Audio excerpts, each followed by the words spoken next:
Okie doke, this is a lecture on 2D sexism.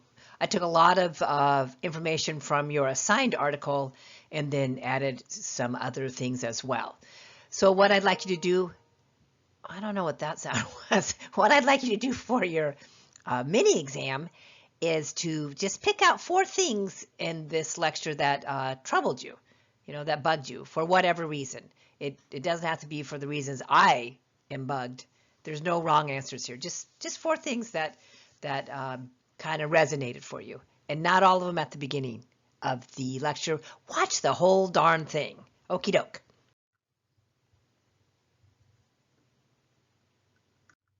So we're talking about technology, right? And I think this is interesting that we talk again about the gender bias divide of technology.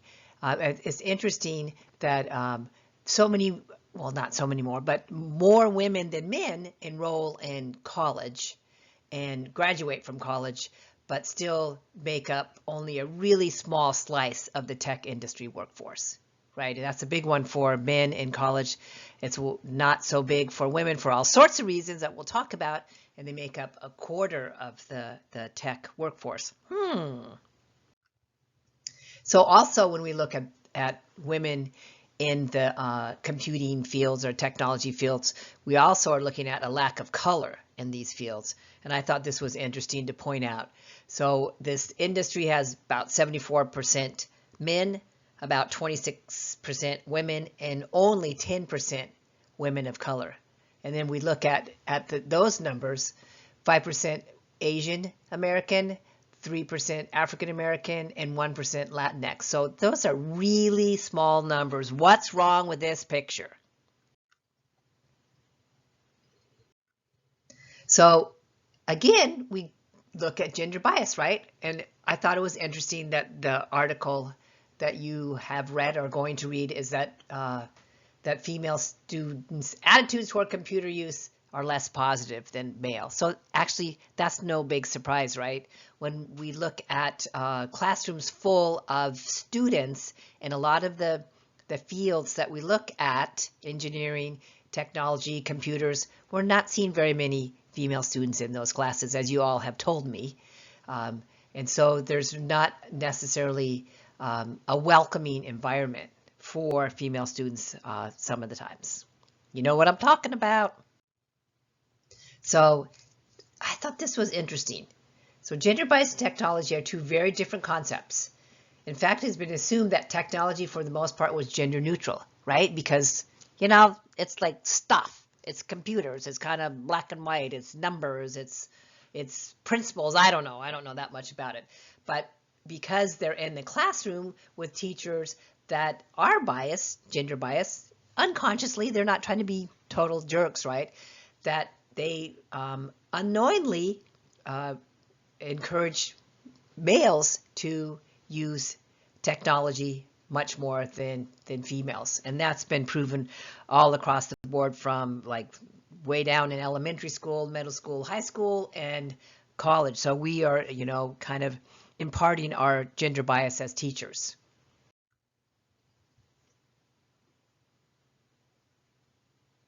Yeah, that looks about right. So we know that there's gender inequity in all sorts of stuff, right? And there's bias and representation.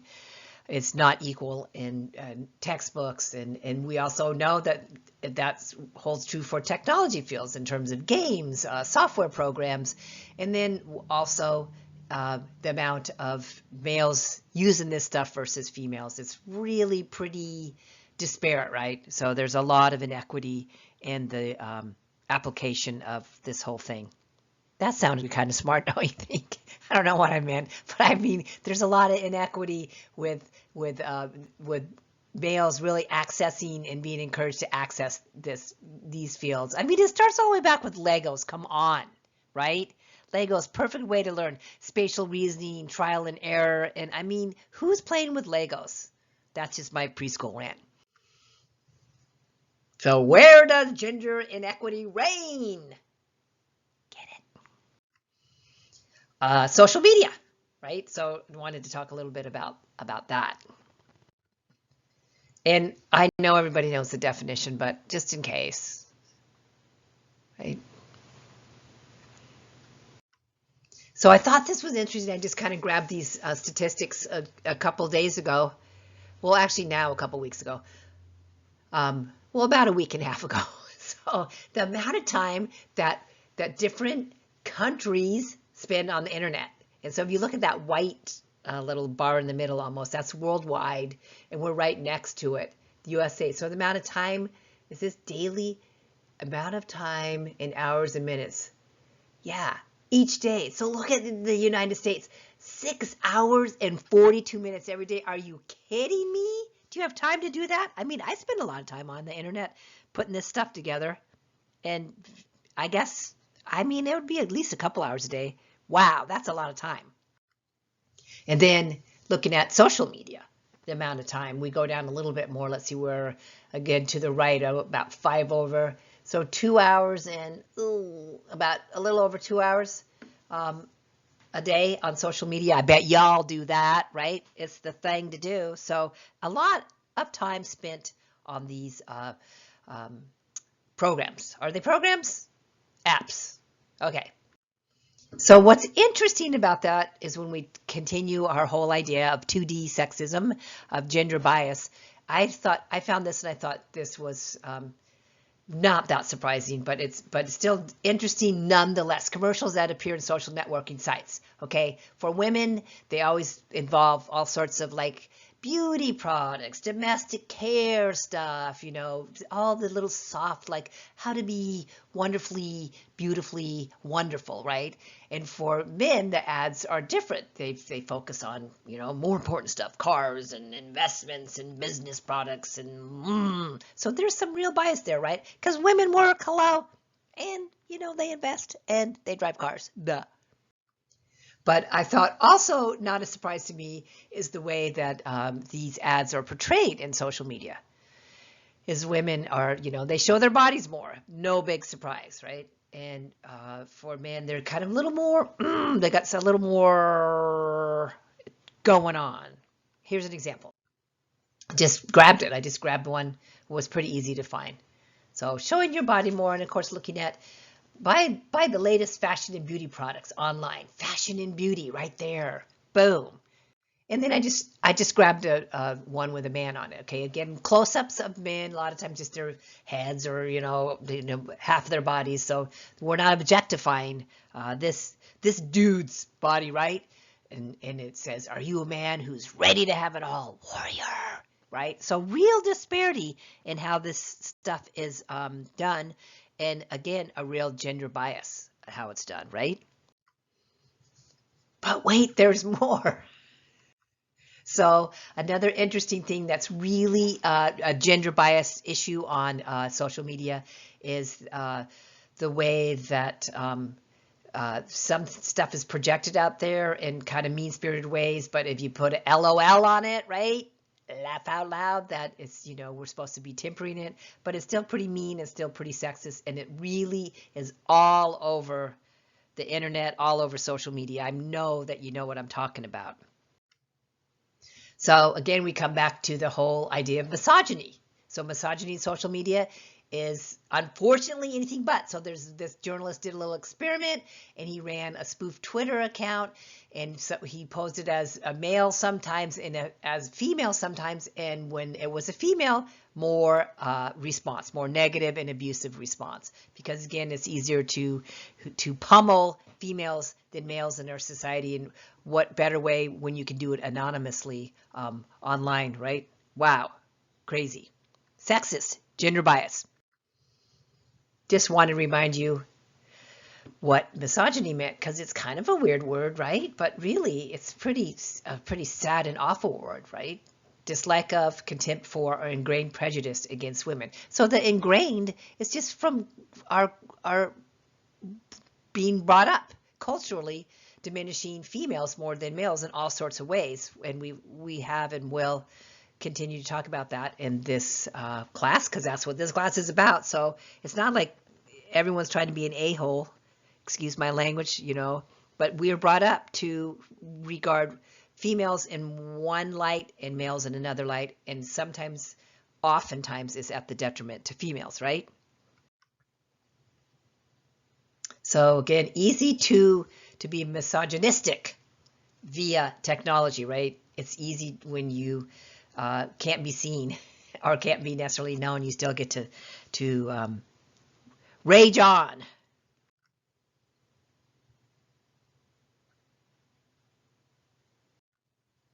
This was interesting. I thought that, let's see, the software company kind of was monitoring some tweets. Well, let's see, 150 countries helped analyze millions of tweets for a big survey, and it just showed how much, there it says right there, just how much abuse women face online. 1.1 million abusive or problematic tweets sent to the 778,000 women included in the data set over the course of a year, equaling one abusive or problematic tweet every 30 seconds to women on average. Bam! And so again, we're looking at targeting women of color, specifically in this study was looking at African American or Black women who are disproportionately targeted by online abuse. 84% more likely than white women to be mentioned in abusive or problematic tweets. That is just totally awful. So again, women of color. So when we look at some of the racist aspects of gender bias, we're looking at it here. And that's the whole intersectionality stuff, right? That women of color experience bias in a whole different way than white women of color. Wait, I said white women of color. That doesn't make sense. Women of color understand, whoa, microphone, understand and receive more abuse by virtue of their color versus white women. So white women get gender bias, women of color get gender and racist bias. So double whammy for sure. And again, by ignoring the abuses for women of color, we just continue to other them, marginalize them, and just only consider the dominant culture, right? So great example, Leslie Jones. So she was in that movie Ghostbuster, right? In the movie Ghostbuster, and got totally reamed. First, everybody, all the women got reamed for doing Ghostbusters. How can you, oh, there's only can be male Ghostbusters. There can't be a whole movie of female Ghostbusters. Are you kidding me? But Leslie Jones, who's African American, got really pummeled to the point where, I mean, it was awful. If you want to look up something that's going to really make you mad and sad and disgusted, look up this kind of stuff on what they did to Leslie Jones. Insane. So we're looking at sexism and we're looking at racism with that. Just awful. All online, you can do it so easily. You can be so full of hate and prejudice online pretty easily, right? So again, easy to be awful online, and the awfulness seems to follow females much more than males, as it has been documented in all sorts of surveys and research and stuff. And again, I think you know what I'm talking about, because I'm pretty sure you're all on social media, and I think that a lot of the women in this class have experienced it personally, right?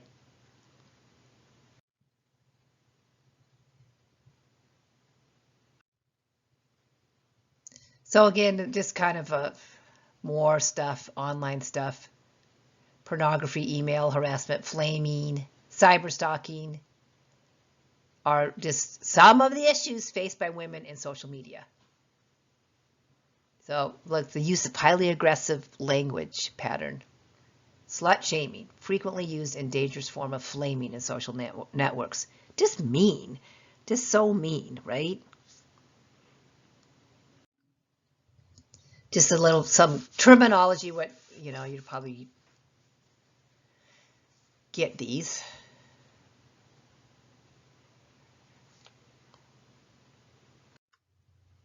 So, hostile environment online for a lot of females.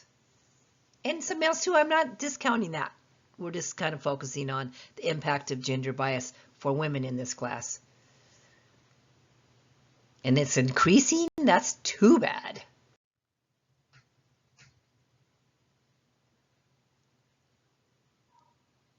Got to do it again. So again, when we talk about if you get to post anonymously, then you have so much more power, right? It's not going to come back to get you. So you can be really mean-spirited, really ugly, and kind of do whatever you want, and nothing's going to happen to you. So that's a real, what is that? It's like a perfect storm for some people who want to be racist or sexist and to be anonymous. What a way to go. This is from, this is, I can't remember. Oh, there it is. Everyday Sexism Project. And she's saying, you can be sitting at home in your living room outside of working hours, and suddenly someone is able to send you a graphic rape threat right into the palm of your hand. I mean, talk about invasive, right? What a scary and awful thing for someone to be able to do so easily.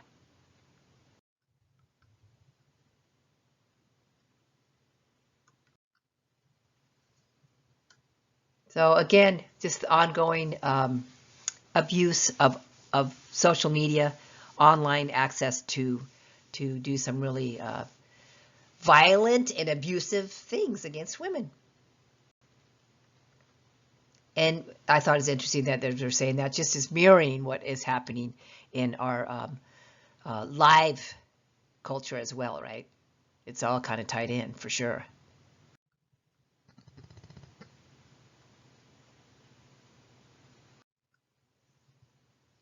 So another poll from 2017, Amnesty's poll, 64% of women surveyed believe online abuse or harassment of women is common nowadays. So not an isolated incident. Wider trend of both online and offline discrimination against women. We're seeing that for sure. So 23% of women polled said they had experienced abuse or harassment online. I'm sure some of you have in this class. I mean, my sister has. So remember, I'm like 67-ish. Well, that's what I am. And my sister has been threatened and harassed online because of some statements she made in her kindergarten class in an interview. I won't even go into it. It was just this innocuous thing. And she got bullied for 2 years. They had to take down the whole website of the school because she was being threatened to be killed and raped and all of just crazy stuff. That was just like 2 years ago. And it still comes up sometimes. So yeah, so it's real. Okay, so 88% of US women agree that online abuse is harmful. Yeah. So if this is a global issue.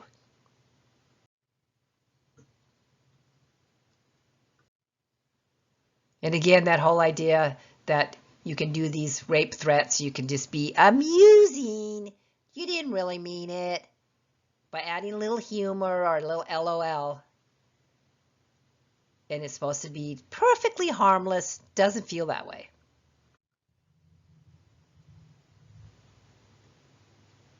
Constructing it as a form of humor is still, the message is there, the bottom line is there, that it's harassment.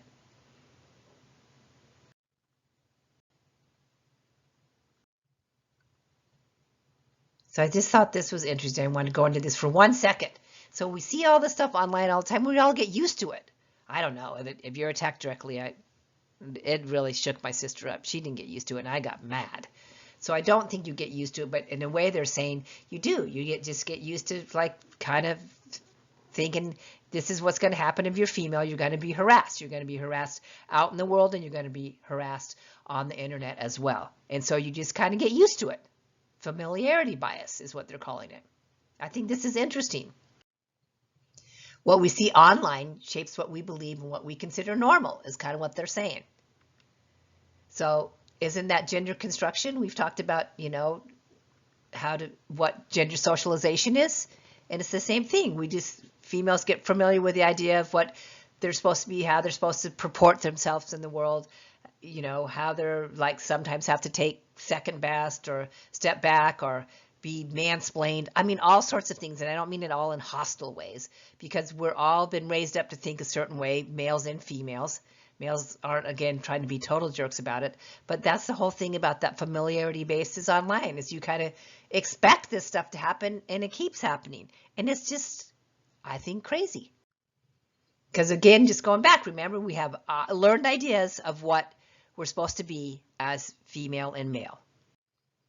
And again, that we find that females just want to help perpetuate their stereotypes, because that's where they get, that they get the stars, the nods, the encouragement, more on appearance and stuff. So why wouldn't it transmit to online stuff too? Because it does. So there's just things that there's like ways that you can look even better online or look even happier online. I mean, it's crazy. I just kind of dug around a few and got a few things. Like how to take the best selfie ever so you look happy all the time. And so you look like a supermodel, how to take a selfie like a supermodel. There's tips. See, okay, yeah, you got to sit up straight, get that leg up a little more, look a little more provocative, get that smile on your face, right? Because women, you need to smile more. Men say that all the time. You need to smile more. So this person has 16.4 billion followers, 11.7 million followers. Love this hairstyle, someone said. 10.3 million followers. Guys, go to my profile, please. So again, social media images aren't always real, but their impacts are. So yeah.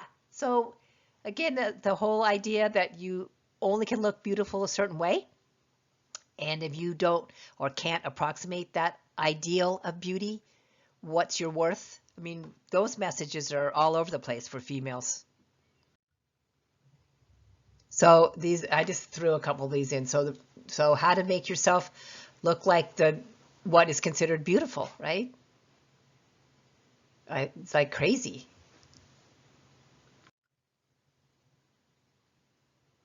I mean, this person is, I think she's about 16 or 17 years old. So how to look more beautiful, or the way society defines beauty. So obviously, as we've talked about, is that the dominant culture of beauty, a lot of people can't obtain it. I mean, even white women can't obtain it, even though they're part of that dominant culture. So, artificial.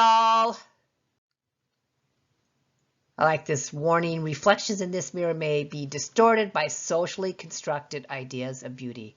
The way we're raised up to think what is beautiful through our media, through our family, through school, through peers, like the idea of beauty. And it's really perpetuated immensely on social media.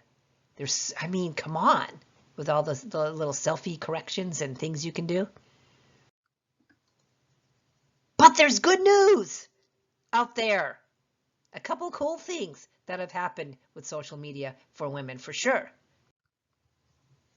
So I thought this was interesting. Unlike women's rights offline, which are often inhibited by cultural norms as well as legal restrictions, economic barriers, and more, women's influence online may be easier to equalize, right? So online, if you can be free to hate, you also can be maybe more free to express yourself and feel like you don't have the constraints of your culture or your society. You have a chance to kind of bust out as females and to model, stronger behavior for all. So that's pretty cool. And okay, this is a good one, right? So it's hard to break into any kind of acting or music or media or publishing and stuff. And so one thing that online stuff has done is made it more accessible for people to get their product out, right? Some of these video vloggers on these women, they're making bank, right? And you can publish your own books, and you can sing your own songs. So there's a way to get out into the world and be heard as a female, which hadn't happened in the real world as much, right? A lot harder to do, a lot more expensive to do. So, and I'm sure you have examples of that. So I think that's pretty exciting for sure for women. So there's good things, good things. And the biggest one, right? The whole Me Too movement, that's just, social media just busted that right out, right? And the women's march has just busted that out into a place where everyone can see it if they choose to. And so big stuff. So I'm not saying it's been all awful for women at all. These have been some really great things that have happened. So the mixture of technology and media is the future of humanity. I just found a futuristic photo to put this quote on because I liked it. It's the future because it could level the playing field, right? If we just got some of the sexism and racism, or like all of the sexism, racism off of social media and the internet and stuff, it does kind of level the playing field. There's some exciting prospects about this. But this space is alive, it moves real time, and each post, comment, photo, and message can have a powerful and serious impact. So I thought this is interesting. Like we don't want to mess up our physical world. We're not going to get it all dirty with litter and trash it and stuff. Well, we are a little bit, but we try not to. And so they're saying, why not consider that for the virtual world as well? Quit trashing people, specifically quit trashing women and women of color and men of color and transgender. Quit trashing, right? So it would be cool if we aspire more to that kind of sensibility when we're looking at internet and computers and technology, etc. So ta-da! That's my lecture in a nutshell. And okay, I guess that's it. So just jot down some things that you liked or didn't like about some of these points and put that on your mini exam, and I'll be talking at you soon. Take care of yourself out there. Bye.